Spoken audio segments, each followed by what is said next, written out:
What's good? What's good? What's good, fans? Thank you guys for tuning in to another episode of Voice of the Fans podcast. This is your man Cam. Got my man Clevon up in the Northwest. How you feeling, Clevon? Feeling fantastic, Cam. How about yourself? I'm great, and we got a special guest in the house, Mr. Jim Trotter, NFL Network. How you doing, sir? I'm good, bro. I don't know about special, but I'm good, man. You special to the Voice of the Fans. We appreciate you. The fans appreciate you. Fans appreciate your feedback.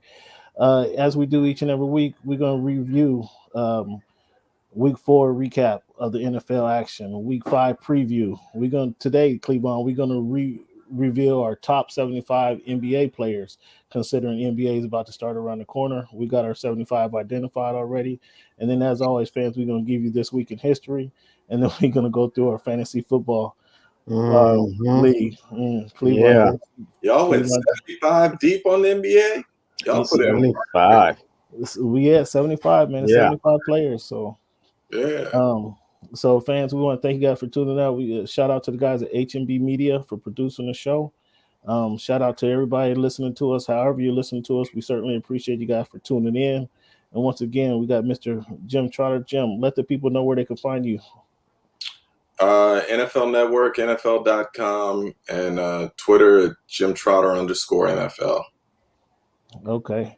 It's October 6, 2021. This is week 159 of the show. Each week we do it, Jim, we start off with our numbers. With it being October 6th, we use the number. Think of the number 6. When you hear that number, who wore that number best, or who comes to your mind first? Oh, man. The number 6. Ooh. What was – see, I'm going to show my ignorance here, but I'm trying to remember. What was Bill Russell's number? Bill Russell's number 6. Yeah, so Bill Russell would be that guy. Okay. Who you got, Cleveland? The person that comes to mind first, Cam, is Julius Erving, Dr. J, with the Sixers, rocking the baby to sleep. Winning the chips, winning the slam dunk contest. He comes to mind first. But I'm glad you went there. And I'm gonna let you keep it right there. We don't need to hear anything else from you. Okay, we'll keep it right there then. You don't want to hear, me, because you already know where I was going. I was going to agree with JT. Yeah, the person who wore it the best was, Bill Russell, the person that, the trophy's named after. I thought you were going to try to say something else, but yeah, okay. Oh, I know where you thought I was going. You thought I was going to who is going to be anointed the best number 6 after he puts it on this season, being LeBron King James. Right. I know where you were going with that. You ruined it right there. Okay, let's move on to number 59. King is switching numbers this year? King is switching to 6. He wanted to do it last year, but they had already produced too many 23, so they wouldn't let him do it because he was going to give the 23 to Anthony Davis. But this year he can do it. Nice. I didn't know that. Mm-hmm. Yeah, we're talking to he's a fair weather Laker fan over there. Just jump on the bandwagon. I don't know how fair weather it is. I think I ride pretty tough, but that's okay. Just bandwagon hopper right there. That's all right. Number 59. When you think of that number, Jim, when you think of number 59, who wore that number best, or who first come to your mind? 59. Let me think for a minute. And 59. 59. God, I can't think of one off the top of my head. Well, you'll know this guy who played for the Philadelphia Eagles. You got London Fletcher. London Fletcher's actually a good one. I didn't think about that one. Yeah. That's a great one. The touchdowns, Super Bowl saving tackle right there. But I was thinking Seth Joyner played linebacker for the Philadelphia Eagles behind the great Reggie White and that defensive line that they had. Really, he had a chance to shine. Yeah. And then Cleveland, you have anybody outside of Seth Joyner? I'm gonna come real obscure with the first person that comes to mind, and it was a cat that played linebacker for the Seattle Seahawks. A cat named Julian Peterson had a little bit of an impact for a moment. It was kind of like that little extra spark they needed. Didn't quite give them all that they really needed at the time, but certainly was a integral part of that defense at the time. But also Yeah, I think Jack Hammond is the only one that is an actual Hall of Famer with the gold jacket, to be perfectly honest with you. There you go. There you go. So yeah, we like to start the show off, just kind of jog people's memory, remember, see what kind of are, especially our guests, see what they're thinking. Bro, when you get to my age, it ain't many brain cells left. well, is that an age thing? Is that an age thing, Trotter? Or is that living in San Diego thing? Even when I was younger, there weren't that many to shake. But definitely when you get older, you lose what few you have. So yeah, we try to have fun. It takes a minute. All right, man. So we're gonna jump into this, man. We really appreciate you joining us because we need some opinions that unbiased opinions. Objective, JT, at the very least. Sure. Because Clevon will tell you, and I'm starting jumping right into it. I want to know: have you ever heard of or when's the last time? I'm sure it's been done before, but when's the last time you heard of a quarterback going out on the field before he actually makes the play call in the huddle? He hears from offense coordinator A, offensive coordinator B, and then he has a third guy relaying the play into his headset. When's the last time you heard of that, and then actually heard of that working? I can't say that I've actually heard of it. I know there have been times I didn't document it, but it was always curious to me to see, say, a head coach make a call, then it goes to the OC, and then it would go in typically to the player, or sometimes then it would go through the quarterback coach and then to the player. And I never quite understood that. My thing was always whoever is making the initial call should just be the one talking to the quarterback. Mm-hmm. But I don't know, some places probably feel that if a quarterback is comfortable, let's say he's working with the offensive coordinator every day, or he's working with a quarterback coach every day, right? He's not working with a head coach who is a play caller every day, because a head coach has so many other responsibilities that maybe he feels more comfortable with a certain voice in his ear during a game. I don't know. Sports is so weird, man. It's like from the outside, we look at things and we say, why is that done? It makes no sense. And then you get inside, if people will let you in and be open and honest with you, and you realize it doesn't just happen for no reason, that typically there is some thinking behind it. So it's a long-winded way of getting back to your question of saying, I don't remember a specific time. I know of it, but it doesn't surprise me. And again, people have different reasons for doing strange things to us. It's strange to us. So you know what I'm talking about, right? You know what team I'm referring to, right? Which team you're referring to? So though I am a Seattle native, I've been riding with the Miami Dolphins since the Killer Bees. Bro, but I mean, here's the thing with the Dolphins. Brian Flores has had a different offensive coordinator every year that he's been there. Whose call is that? It's his call. Okay. It's his call. Okay. And I'll be frank with you. This offseason, when he was looking for a coordinator again, I talked to some of the people who were interviewing, and I can tell you for a fact that they had concerns about whether or not they really wanted to take that job if offered. Because, there's a saying, Herm Edwards used to say this to me, that the best predictor of future behavior is past behavior. And so if you're looking at Brian Flores, and every year he's changing offensive coordinators for whatever reason, and I don't, that's a problem. That would be a problem for me if I were to interview for the job. So that is another way again of saying they just do things a little different down there. They've been doing things a little different for a lot of years, a lot of decades, I should say. I've been living through it. And Clevon, I'll tell you that my fandom is waning. I'm not happy with what's going on, and I'm much less happy with. I really want Chris Grier and I really want Brian Flores to do well for obvious reasons. However, when Chris Grier selects, we hit on one player of our first round draft picks. We have 5 of them. They hit on one player. Bro, this is a true story. After the game Monday night, late after the game, I'm talking to Tom Telesco, and I asked Tom, I said, have you sent a thank you note to Chris Greer yet? You know? Wow. And that's no slight on Tua. I mean, honestly, I don't know why it's not. No, it's not a slight on Tua because I think Tua has the ability. But the problem with Tua is, as we all knew coming in, durability was a big concern with him. And it's played out that just as he was injured in college, he is now dealing with that same thing here at the NFL. Oh wow, really?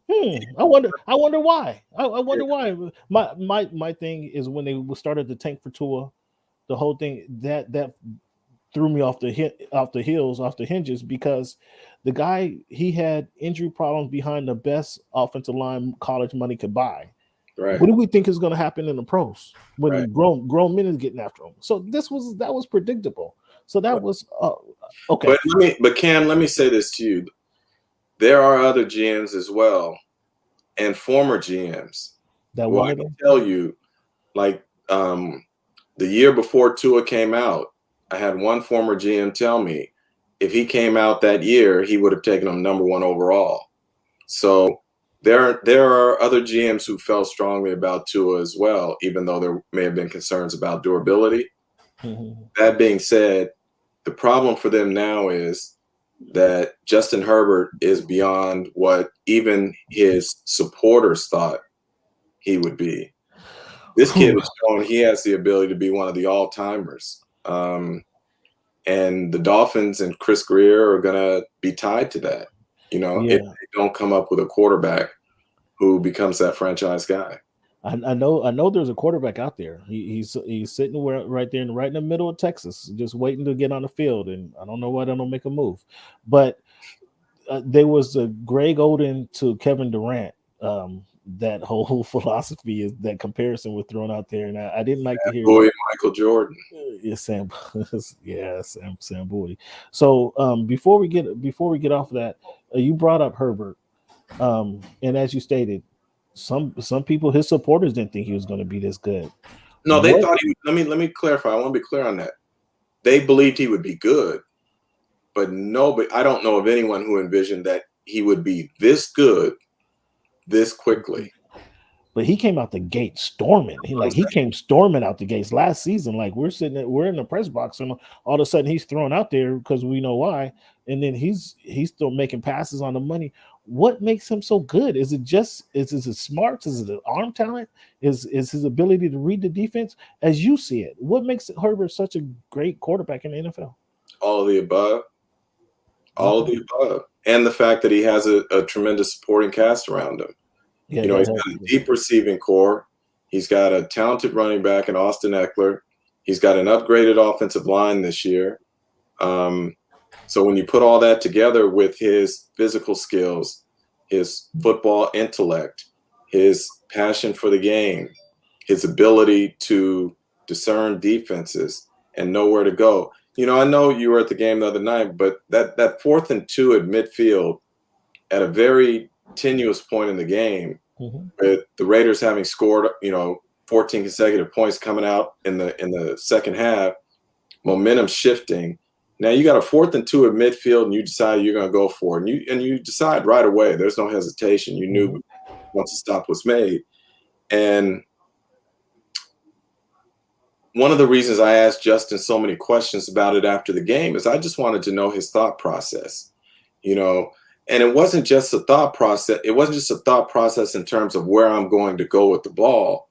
It was also the thought process of where am I going to place the ball when you see a tight end who has a 6-inch height advantage over a linebacker who is not known for his coverage skills. He's known as a thumper coming downhill.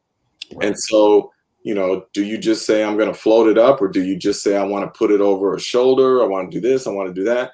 So it's just fascinating to me to hear how fast he processes information and then is able to execute it. Right. Yeah. And that's the important part.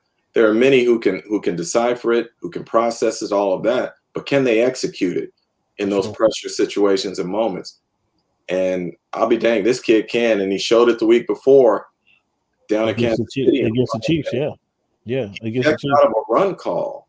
You know, how many second-year quarterbacks do you know in a huge game for your team, and you're down at the goal line with a chance to win, and if you don't, you know what the narratives are going to be. Right. And you're, again, second-year guy, and your coach sends in a run call at the goal line, and you say, nope, I see a matchup I like better. And you check out of that and you go to it. I don't know many second-year quarterbacks who have that kind of confidence to say, even if they have the authority to do it, who are going to do it. That's where I was going to go. I was going to go, not to cut you off. That's where I was going to go. So I think in how much of this is interesting to get your opinion is the tutelage that he's getting. To now, obviously, he has the new head coach, offensive coordinator, and passing coach, and Shane Day. But the tutelage that he's good in, and the confidence that they're putting in him to make these plays and do these things. I mean, that speaks volumes to Brandon Staley, doesn't it? It's not just Brandon Staley. I think you have to go back to his rookie season with Pep Hamilton as his quarterbacks coach. You know, Pep doesn't get enough credit. Every quarterback he's worked with has had some of his best seasons, if not his best season, under Pep.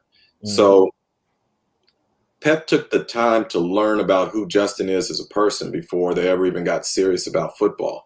Because one of the things you have to be able to do as a coach is understand how to get through to your player. How does he learn? How is he motivated? How is he comfortable in uncomfortable situations? How does he deal with it? All those sorts of things. And Pep did that with Justin. And so that's why when we go back to his first start last year against Kansas City, where he only learns 30 seconds before kickoff that he's going to start, and he goes out and he lights it up, except for one rookie mistake where he throws across his body and there's the interception. Right. They probably beat Kansas City last year. Right. So I think it starts with the foundation that Pep laid for him as a rookie. And then you come to year two, and now he has so much success in that first year. He's got his confidence and everything else. His new staff understands that, man, this guy has a high football IQ. He is able to process information quickly. He has a passion for what he's doing. And not only that, when given the opportunity, 9 times out of 10, he's going to make the right decision. And so they have instilled ultimate trust in him. And it's not a blind trust or a blind faith. He has earned this right. And to me, it blows my mind that, again, he's just in his second year. I think this kid is going to be the face of this league, along with, you know, the Patrick Mahomes of the world, and Lamar Jackson. He's going to be one of the faces of the league, if not by the end of this year, very soon. Oh, wow. I didn't have them, honestly. I had them win 11 games this year. I did not have them overcoming the Chiefs, but they just bumped the Chiefs off. So I got to refigure. I got to go back to the drawing board and refigure some things. Clevon, you want to ask Trotter about number 33 on your team? Is he worth all the money? Number 33 on my team. Yeah, number 33 on me. I thought we was going to talk about Adams. Of course, we're having a little bit of buyer's remorse right now, given all of the picks that we gave for him. He played a little bit better last week. I am a little bit disappointed in kind of his frenetic pace out there. He seems to get himself out of position quite often, and plays a lot more like, you know, a linebacker than a safety. Given the way the Seahawks have started out this season, I wish it was the NBA where one of your top 5 picks was, you know, protected just in case something horrible happens. You don't have to just give it away. You know, I kind of got, you know, talked off the ledge last week, you know, Russ doing his thing and, you know, the defense playing a little bit better. But yeah, I was a little bit emotional. I was a little bit salty last week. Before last week, with regards to the way he was playing, it just seemed like he wasn't worth, you know, all of that they gave up for him. I know that it was an all-in type of move, and they were 12-4 last year. Let's not, you know, get that part twisted. Obviously, the way the playoffs happened was very disappointing, and he was supposed to be an integral part of, you know, the future. And so long as he stays healthy, I know he's going to give it, you know, a lot of effort, but sometimes that effort is somewhat misguided, in my opinion. And I'm hoping that they can put enough pieces together and hold this thing together to make it not just complete total fleecing by the Jets. Yeah, just be, and I hate this word. Trust me, I hate this word, but just be patient. You know, give him a minute. Jamal's got, you know, an elite skill set, but you have to use him the right way. And I think even though he was there a year ago, I think they're still learning how to use him, having lost some parts that were there a year ago.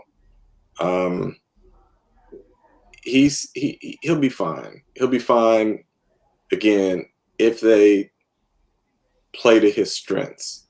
And the other thing, what is the best way to use him in your opinion? Well, he's not a coverage guy. We know that. Right. And so when he drops out into coverage, he looks very lost. Exactly. And he looks like he has those stiff hips where he has to come to complete stop to change direction. And that's never a good thing. Yeah. So why would you put him in that situation? But has he got a sack rushing the quarterback? Not yet, because he's always up around the line of scrimmage and like, you know, you're not bluffing, you're not pretending like you're gonna come. No, you're coming. That's what you do. So, you know, that, you know, ducking it out, it's like, no, man, if you're up here, you're coming. But he's that guy that has to have up front that talent around him too to make him more effective. So that the focus isn't on him to say, you know, he's coming. Right. I hesitate here and I pause for a minute because, you know, I think, look, I like Pete and I like John. I think that as a fan, what I would want out of my front office and my coaches are people who are all in trying to win every year, win that championship. And I'm not saying that others aren't interested, but Pete and John are aggressive in that way. And sometimes you're going to miss. True. But I appreciate that. I want you to hit more than you miss, obviously. But yeah, but I also appreciate the effort, the aggressiveness. So we get just a couple more. My first question is: LaShawn McCoy, is he a Hall of Famer? Okay, that says enough right there. Hang on, let me say it this way, because I'm one of those people. I'm hard. Like, as a voter, I say, if I have to think about you, you're not a Hall of Famer, right? Mm-hmm. Yeah, we're pretty tough. We're pretty tough too. I just wanted to get your opinion. No, but the thing is, it's not the Jim Trotter Hall of Fame. So there are guys who are in who I don't think belong in, but there are 48 people who vote. Yeah. So the reason I hesitate when you ask me that is I may think one thing, but that may not be the mood of the room. You see what I'm saying? Right. Okay. So, like, I thought it was ridiculous. Terrell Owens had to wait 3 years to get in. I'm like, he was a no-brainer to me. Yeah, we kind of know what that was. We kind of know what that was. But I'm just saying, you know, it's crazy. I look at, even, for instance, let's talk non-players, coaches. You know, Tom Flores had to wait until this past year to get in. The man had he had the highest winning percentage behind only Vince Lombardi of coaches with 10 or more playoff games, I should say. Mm-hmm. His winning percentage was second highest to only Vince Lombardi. He won 2 championships, multiple championships. Right, yeah. And yet folks didn't think he was deserving to go in, but we got other coaches who didn't win a championship. Yeah. Who are in the Hall. So stuff doesn't always make sense to me. It doesn't make sense to me that sometimes a guy is a finalist in the room, makes the cut to the final 10, and then the next year isn't even back in the room. Yeah, that's crazy. Yeah, I agree with you. So that's why when people bring up players for the Hall of Fame, I always hesitate, because I may think one thing, and then I may think he's not. Okay. But then he gets in, and people are like, well, what the hell? I'm like, well, it ain't my Hall of Fame. I'm just one voter. Well, I like Shady. I thought he was exciting. He was be able to run. I think he's in the top 20 in running, and he might be in top 15 in yard from scrimmage. I thought he had a really solid career. I just didn't think he was a Hall of Famer. And then neither Clevon or I believe Urban's going to finish this his contract out down in Duval County. Do you think this little situation is this an out for Irvin, a chance for him to pull out and get back in the college career, or do you think he finished the season? I think he finishes the season. But I said before the season even started, I didn't think he was going to last. And it wasn't because of this. It was the fact that if you look at his track record in college, I forgot exactly how many years he's coached total in college. But I think he had one losing season out of what? I think it's like 13 or something. Yeah, 12 or 13, exactly. So from an ego standpoint and a pride standpoint, that's hard for any coach to go from that to taking over a team like Jacksonville. And my thinking when I said it and wrote it before the season was, psychologically, I didn't think he was going to be able to deal with that. Yeah. And we have seen him even before this incident at the bar, where you could see the toll it was taking on him psychologically. So that was my reason for it. Now, this other stuff that's gone on, you know, I said this to someone, and again, I'm saying this with no inside information or anything. Okay. But I said to someone Monday that I almost felt like he wanted to be caught doing that. Because you can't be that naive or stupid. You can't be Urban Meyer in a bar. At your bar with an Ohio State sweater on and having some woman grinding in your lap who is not your wife. Yeah. And think that in this day and age, there won't be a cell phone that's recording it. I just have a hard time believing you are that naive or stupid. So that's why I asked, was this an out for him? Was this a kind of a way out? Did he going to see this opportunity to kind of make his escape? Because I don't think during the season. I think it could be after the season. Yeah. But I'd be very surprised if it happened during the season. Mr. Trotter, we want to thank you again. Let the people know where they can find you. NFL Network, NFL.com, and Jim Trotter _NFL. And we appreciate your time, man. And we really appreciate your feedback. There's a lot more that we could talk about, man. We do NFL every week, man. It's been, somebody once told me we can't talk NFL 52 weeks of the year. I said sports. Okay. Wait, say that again? So I said there was a slow period, you know, from like June to, you know, mid-August that it's a little sluggish, but nah, bro, you can do it 52 weeks out of the year. That's the one thing the NFL has mastered, is they have turned even the mundane into headlines. Yeah. You know, if they could make money by having a show about players changing out of their jerseys after practice, they will find a way to do it. And the sad part is people will watch it. You will watch it. And they know it. And I say this all the time. We are like Pavlov's dogs, man. When that whistle blows or you hear NFL, you come running. And they figured out, so 52 weeks, that's easy, man. Yeah. People always say to me, what do you do in the off season? I said, when is that? You know, because I don't know of an off season. The stuff this is the easy part, to be honest with you. Right. Season. Once the season, once the season, you get in the rhythm, it's games. And everything's right in front of you. You know, I definitely stand corrected. There is enough content there, and we're good enough at it, and we have a good enough back and forth to definitely make it happen and make it interesting. So absolutely. And if someone will manufacture something, and there'll be news. Yeah, there's some education. You know, it gets kind of tiresome educating this guy every week. But when you come back on the show, man, you can help me out with the process. Yeah, please come back about week 10 and see where we are head to head on many topics. I got you. We'll do it again. I appreciate you fellas having me. No, thanks again, man. Really appreciate it. Have a good evening. No, you guys too. Appreciate it. Later. Peace. Yeah, I want to get that. I don't know exactly what you want to ask him, but I figured Jamal Adams would be a good topic to kind of touch on.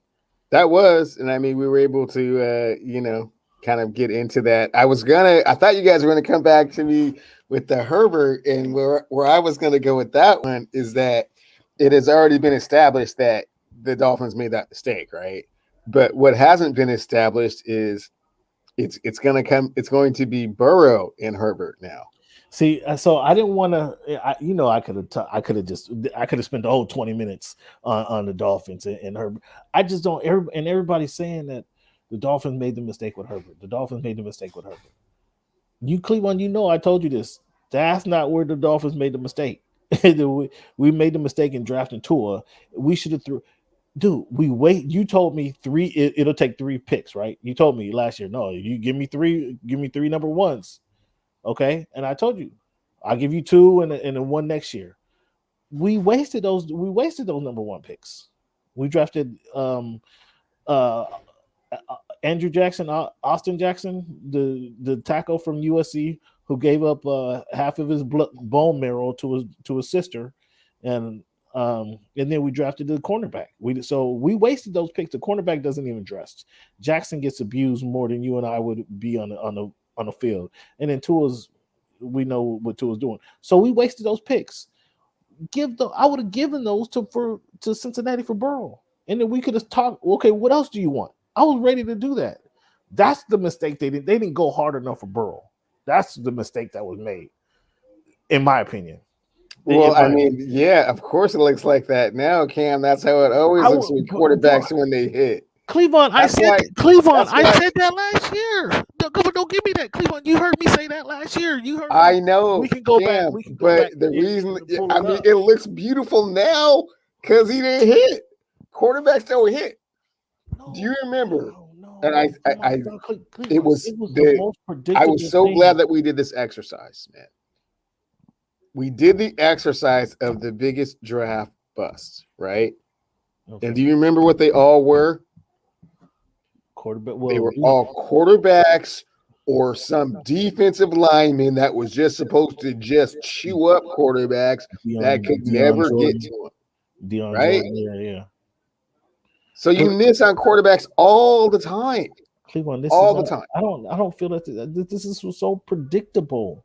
No, it wasn't. Cleveland, Joe Burrow's production was not predictable. That's like saying Trevor Lawrence's Tua failing was predictable. Tua being injured was predictable. Cleveland, you heard me for 2 years say this. Don't act like you didn't hear me say this. Tua's being injured was, that was predictable. A risk that you were taking, but you're acting like Joe Burrow. I mean, you said the same thing about Andrew Luck. Now you. At least Andrew Luck did get to the AFC Championship. He did. He only played 5 years. I mean, at least there was some 5 tough years that he played. I mean, he showed some grit and toughness. At least, but you wouldn't rather have a quarterback that played for 10 years than Andrew Luck. I mean, I wasn't on the we got to draft Tua. I mean, excuse me, we got to draft Herbert. I just wasn't on we got to draft Herbert. So I'm not going to act like I was saying Herbert's going to be this and that. I'm not going there. I'm not acting like that. I said you need to go all in for Burrow. Period. And like Trotter said, I mean, even his biggest fans didn't think he was going to be this good. I mean, this is way beyond their expectations. So, man, it was really cool to get him on the show. So, what do you think? What do you expect from Josh Gordon going into KC? You expect anything? Like, was that a reach for KC? Wasn't a reach for KC whatsoever because they don't have anything to lose. They were already in the Super Bowl and they're already a Super Bowl caliber team. So if you can add more firepower, that's great. What I expect for him is in 8 weeks to relapse and again be in the protocol. I don't trust him. But they're not testing though for marijuana, and that's what. Man, so what were they testing for before that he was suspended? They were testing for marijuana. No, they weren't last year. Oh, so what was it? Okay. They never did say. They never did say. Okay. They just said he couldn't play. What you guys giving him up there in Seattle? Come on now. You guys to blame yourself. Hey man, we were giving him. You know what we were giving him, Cam? 23 hours of supervision. Pete Carroll had the goons on the lookout. Well, I guess, but that 24th hour, you guys gave him the Dak treatment. You know what I'm saying? It's like, okay, you guys gave him the Des Bryant treatment, like they did in Dallas. and still couldn't work it out. That's what's so frustrating. So, yeah, good luck to you, Casey. I hope the barbecue was enough to keep him off of his demons and all that, man. But you're going to be mad when it comes to week 9 and he's had a bunch of production and be like, oh, really? No more this year or next year? Oh, What do you think about the beef? Here we got our guy chiming in right there. I don't know if you saw it. Yeah, I'm not familiar, but yeah, I like you. Thank you for the feedback. I appreciate it, bro. What do you think about the Ravens beef with the Broncos? The Broncos and Vic Fangio beefing that the Ravens running the ball, going for the record, going for the X amount of consecutive 100-yard games versus kneeling the ball. What do you think about that? Oh yeah, that's kind of corny. That's a weird type of stat that you don't really need to do that late in the game just to prolong that kind of a weird streak. I mean, if it was something that was somewhat meaningful and impactful to the game, I don't mind you throwing a 5-yard pass when you're 97 300-yard games into it, man. But just some rushing performances, yeah, that's kind of weak. Okay, so let's go back to Monday night, or excuse me, not Monday night, Sunday night. What did you see Sunday night? I know everybody was tuned in. What did you see Sunday night? And the coaching, Belichick. I mean, it came down to a 3-point game. This is why I'm going on another tangent here. This is why I can't give this guy the greatest of all time. It was under a 3-point win. Under a 3-point win. If Belichick wins it, I don't know why on 4th and 3 Belichick should have went for it instead of trying to kick the 56-yard field goal. I mean, the guy was at one point in the second half, the guy completed 18 straight passes. He got the pass blocked on 3rd down. Have him roll out, hit the tight end coming underneath, have him run forward, pick up 3 yards. Come on, let's keep this thing moving. But I think Belichick kind of choked up there and settled for that 56-yard field goal. However, if that field goal is just a little bit to the left, a little bit to the right, it goes in, they take the lead there. And again, this is why I can't give this guy the greatest of all time, because his first, second, third Super Bowl was within 3 points. Seattle gave him a gift. He came back against the Falcons, who ain't never been right since. And with the last one they beat the Rams, who they only scored 13 points in that game. Like, that wasn't, he didn't blow anybody out like Steve Young did. Like Joe Montana blew cats out. You know what I'm saying? That was a sheer show of dominance when those Montana won the Super Bowls. The only one was close was against the Bengals. And again, they scored the touchdown to win the game. It wasn't a field goal. You follow what I'm saying? That's why I can't get this guy greatest of all time. But obviously, I'm a little biased. Your thoughts on what happened Sunday night? Well, sure. And, I understand it. It is clearly biased as to why you won't give him the greatest of all time. You just ran down 7 times that this cat won the Super Bowl. And, oh, man, this happened. And then that next Super Bowl, this happened. And then that next Super Bowl, this happened. And then that 4th Super Bowl. And that 5th Super Bowl. I don't even count that 6th Super Bowl. And that 7th was all right. That's exactly how you sound right now, bro. Like, what are you talking about? Oh, really? You just ran down 7 times he won the Super Bowl, not in the fashion that you would have liked him to win it in. And then you're not giving him the greatest of all time because he went toe-to-toe with his mentor at 42 years old and didn't cover the spread, but still won. What, by what, 2 points? Didn't win by enough points for you, huh? Because a win is not a win when Tom Brady's doing it. It's got to be in some spectacular, illustrious form to fit into your mold. And we're not even counting the AFC Championship games that he lost. Because if you throw those in there, what are we talking about here, man? Coaches don't win games. What you saw is that coaches don't win games. Oh, here you go. Talent win games. Here you go. Here you go. Here you go. So Bill Belichick has not made the playoffs since Tom Brady left, and he's not going to make the playoffs this year. Okay? He's not going to make the playoffs next year. And then what are you going to say about your great coach without his golden boy? Lucky Gronk wasn't out there. You're lucky Gronk wasn't out there trying to show out in the same way Tom was. They really would have put on a show for Bill.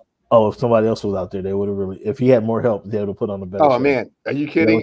If Tom and Gronk came back to New England in front of Bill, if he had more help, who shunned them both? Stop it. Yeah. Stop it. No, you stop.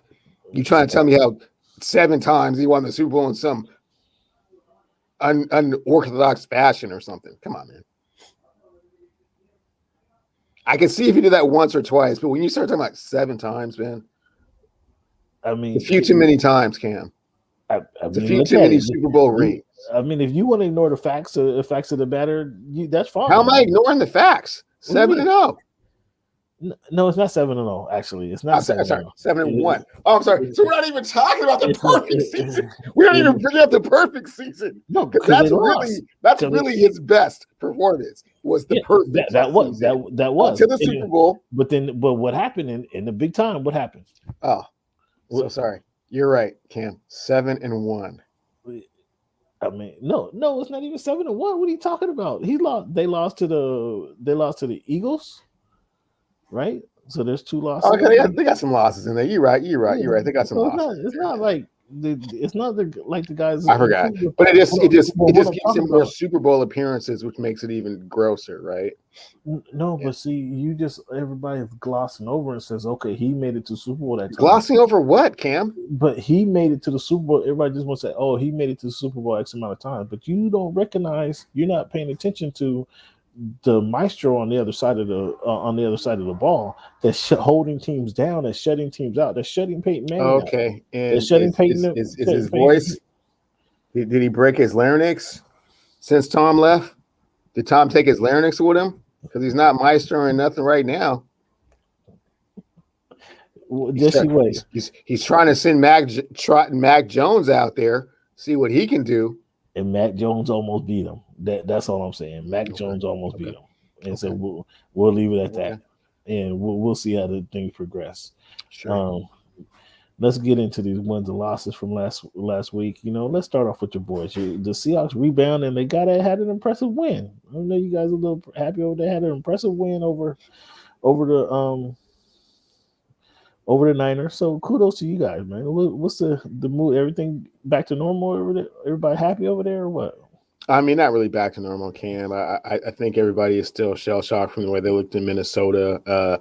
Just so many holes, so many weaknesses that, it was kind of hard to take them serious, man. I was, thankful that they came through with the victory and thankful that they were trotting Trey Lance out there, to try and, make it happen. And, clearly he wasn't ready. And we were able to take advantage. So, we'll see what happens tomorrow. But, yeah, they got some work to do. And you called it. You were wishing and hoping that the Rams got upset. And so the Cardinals rout the Rams. That was a good game, just as you anticipated. I give you credit for calling that one. And the Cowboys showed up against the Panthers, who, I mean, nobody's really high on the Panthers, are they? No, I think they were surprised with the way that they played against certain teams, but put them in a certain situation. Make Sam Darnold make a few too many plays, and they look very average. And without Christian Jackson McCaffrey back there as a threat, it's always a difficult road to hoe for the Panthers. So they did the best they could, but you certainly see their weaknesses. We've only seen their strengths at this point. So. The Dolphins lose to the winless Colts. I'm pretty much done with this regime. We heard about it. You can wait. Hold up. Whoa! Back up. You can call your boy Steven back Nelson. Up. Hey, Cam, back up. Mm-hmm. This is a Belichick disciple, man. You better put some spec on his name. That's a Belichick disciple. You just talked me to death about coaching and how Tom wouldn't be nothing without Bill. Well, damn. And now you're just going to run out on the Dolphins because they're not going to make the playoffs this year again for like the fifth consecutive year? I mean, you can't go into a job interview and say I was a New England Patriots defensive coordinator. Nobody in the last 20 years can go into a job interview and say that without getting laughed at if I was in the room. Oh, Romeo Cornell has done that numerous times and got head coaching jobs. And where's he at now? He's a defensive coordinator somewhere, but he's been a head coach like 3 times. Yeah, and have you had any success? Exactly. Yeah, it's had some success over there in Cleveland, as a matter of fact. No, he didn't. No, he's not there in Cleveland. Did some things with Houston, as a matter of fact. Again, you can't say you're the defensive coordinator of the New England Patriots over the last 20 years and not get laughed at because they've been putrid. They're not doing the job. That's like saying I'm Michael Jordan's trainer. What does that do? That you are not doing anything. So that's pretty sad and it's atrocious. It's okay. Do you see anything? So your mutiny your mutiny is twofold. Not only are you mutinying on the Dolphins, which I applaud you for finally coming to your senses, and you're also mutinying on the whole fact that coaching is everything. So this is probably an eye-opening awakening for you. So no. So I didn't get Trotter to admit to it, but Brandon Staley. So we talked about how great Herbert's looking, but there had to be some direction there. In fact, you did hear him say Pep Hamilton did a tremendous job. He doesn't get any credit. You heard that, right? You did hear him say Pep Hamilton doesn't get any credit. That's true. So that does tell you there's something there. And then you say the Chargers. There's a reason you put them in your top 5, and the reason you put them in your top 5 is not all because of Justin Herbert. It's because of the culture, the camaraderie that Brandon Staley's building there.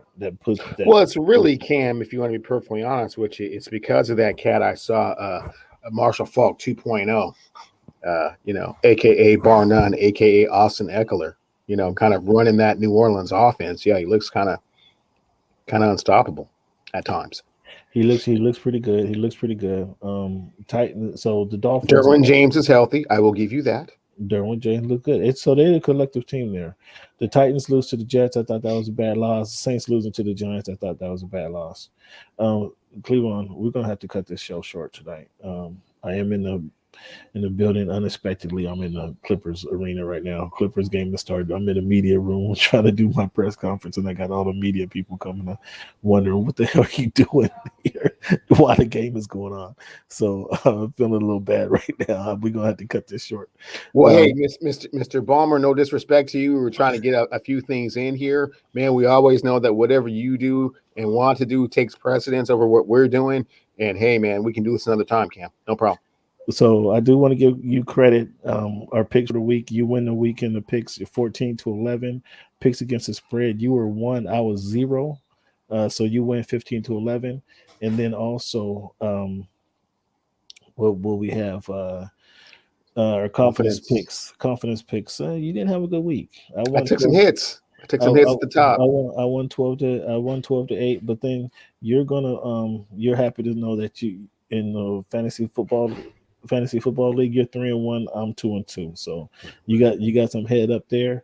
And real quickly, fans, we're gonna have to catch up next week. It has to be a long week, but let's run down our supremacy rankings. We both have the Cardinals at top. I have Cardinals, Chiefs, Rams, Bucks, and Packers. You have the Cardinals, Bills, Bucks, Rams, and Chargers. That one sounds dope, doesn't it? Sounds way better than your list. How did the my list is whooping your list?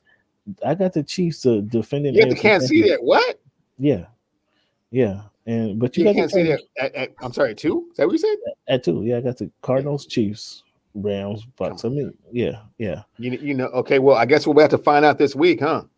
Yeah, we're gonna have to find out this week. Clevon, thank you for tuning in, man. I'm sorry to cut the show short, but I can't go on with good conscience. Continue to do this in here. Right on, man. Keep your Clipper passes, man. Tell Ty Lue I say what's up, and Mr. Bomber, as always.